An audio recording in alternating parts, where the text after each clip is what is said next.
This movie is all about hue and saturation.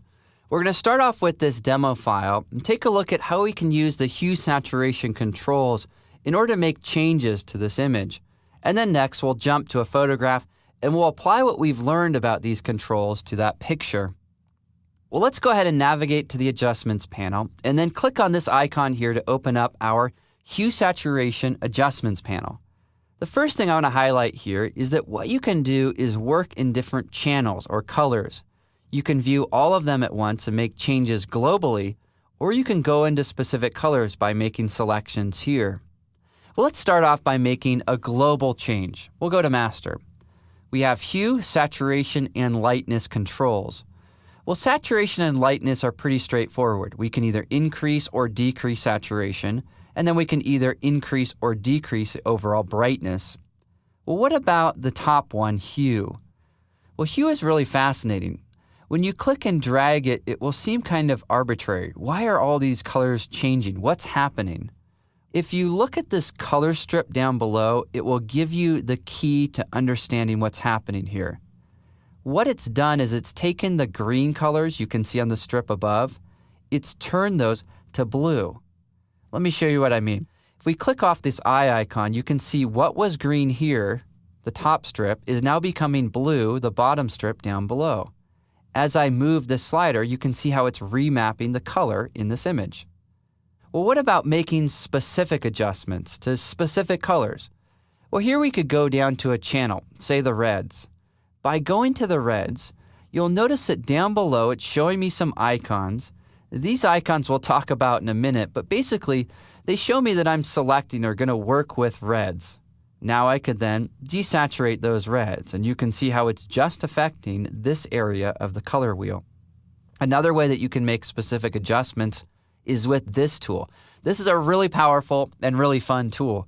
If you click on it, you can go ahead and then click and drag on a color. As I click and drag, you can see I'm controlling the saturation of that color and those colors which are similar to it. If you hold down the Command key on a Mac or Control key on Windows and click and drag, what that allows you to do is it allows you to change the overall hue. Well, if you don't want to use that click and drag functionality, you can always just simply click and then use these controls. Let's say you want yellows to become red. Well, you could just change them that way by simply modifying the overall hue or the saturation. Well, at this point, I've highlighted a few things. I've highlighted that we can make global adjustments by working on the master channel. We can make specific adjustments either by jumping to one of these channels or by using this targeted adjustment tool. Let's see how this can actually work with a photograph. Here I'm going to open up a picture. This is a photograph of a butterfly wing. And I want to modify this picture, in particular, just the colors in the center of the wing. I want to make a change to that area first. So we'll click on our hue saturation icon.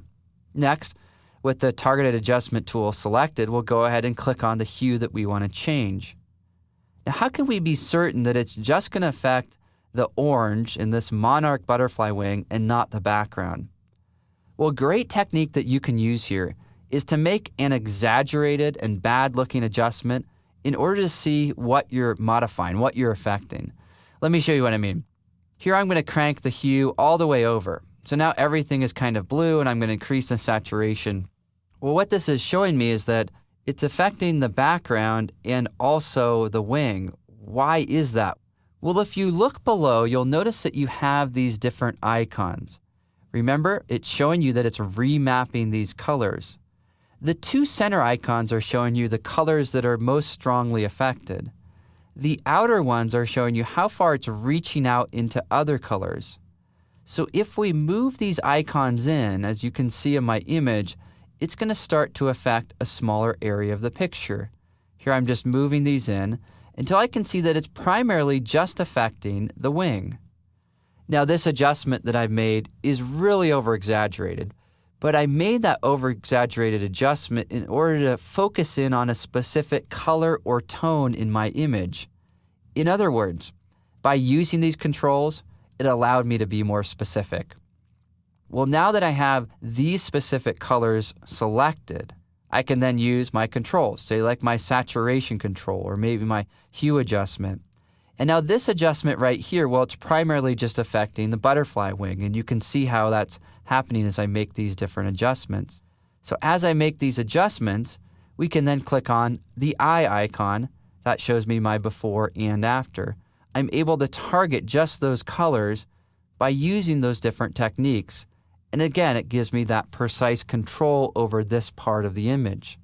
So as you can see here, these hue saturation controls are good for making global or specific color adjustments.